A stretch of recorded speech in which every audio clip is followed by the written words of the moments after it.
Hello there, and thank you for your interest in this part 3 of a 4-part series on how to be an entrepreneur. My name is Cassandra Chamberlain. I'm going to be taking you through. In this video, we're going to be looking at how to figure out what the world needs. So the definition of entrepreneurship that I use is entrepreneurship is the pursuit of an opportunity with the resources you have available. The question is, what opportunity do we pursue? You could pursue anything. And to that end, I use the model of Ikigai to help us know whether an opportunity is right for us or not. In parts 1 and 2 of this 4-part series, we've already looked at what do I love and what I'm good at. And in this video, we're going to be looking at what the world needs, with part 4 being what will the world pay for. This model of Ikigai to me represents what pure entrepreneurship is. So in this video, we're looking at this question of Ikigai, which is what does the world need? When you're thinking about what the world needs, if you think about using a torch, there is this intention that you have to go and seek something. So there's things about the world that you don't know, and with your torch you're going to look for something. The thing about entrepreneurship is that it's about you seeing opportunity where nobody else realizes opportunity exists. It's not even coming up with anything particularly original. You go intentionally looking for something, probing, asking questions. The key to this is to remain curious. The real idea of entrepreneurship is to solve problems in the world. So in order to be a real problem solver and make other people's lives better, you need to continually, with curiosity, look at the problem from different angles, and that's what the torch represents. I'm going to guide your thinking now through a series of questions that you can see on the screens now, but I need you to have an open mind. The whole point of being an entrepreneur is that you are finding solutions to other people's problems. That's what your job is. It might be weird and wacky and a bit daft, but nevertheless, you are identifying a problem that somebody else is experiencing, and you're coming at them with solutions. It doesn't matter what it is. That is what your job is as an entrepreneur, is to solve other people's problems. Let's dive into these questions right here.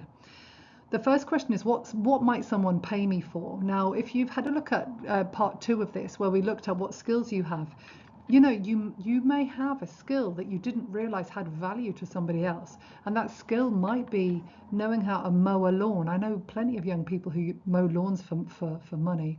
It could be that you clean something. It could be that you look after somebody's dog. It could be that you know how to do hair or makeup or something. And other people, person A has a problem. These are your solutions. You just need to find the people who need it, yes, with your skill set.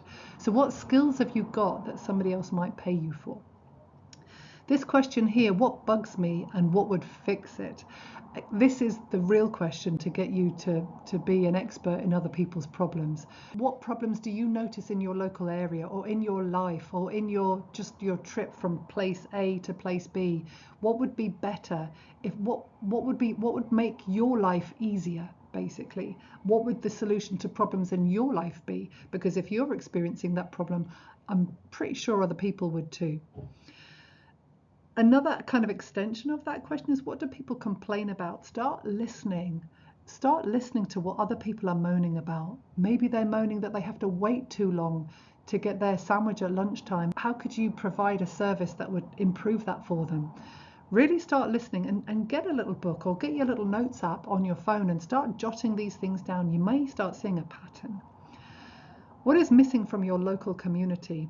Again, this is not the place to judge your ideas. What is missing? If you did like a little survey of the people who live in your street or in your block of flats, what would they say was missing from their local community? Because remember, your neighbours are your community. And the last question is, how could you combine skills or ideas? And for this one, it could be that you are there with a friend. This is where, again, this is all about creative thinking. If you have got, maybe your mad skill is that you make knockout brownies. People literally ask you to make them brownies for birthdays or for treats or whatever it is. That's your skill.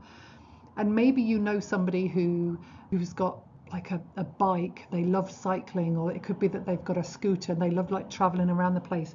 It could be that you combine forces and have like a brownie delivery service. Do you see what I mean? So it's not just that you on your own do one thing. What could you do in partnership with somebody else? Your combined skills, what could you do to work together to provide a solution for the people in your local area? So with these questions here, get your torch and start searching, start questioning, and be curious. There you go. That's the start of your journey on being a problem solver, finding solutions to other people's problems. Start trying to figure out, what does the world need? You start finding or articulating what the problems that other people experience, and start thinking about ideas of how you could solve them. And I do want to say as well, if you are really wanting to go into business and be an entrepreneur, you don't have to be original. You know, if you think about it, people love a burger, right? We've got McDonald's, we've got Burger King, we've got Gourmet Burger Kitchen, we've got Five Guys, all of these burger joints. Like, there's space for everyone. So even if your idea of brownies, for example, it's not, other people might be doing it, that's not a reason not to do it. It's just finding different customers. You just have to find the customers. This is all about how to find your market.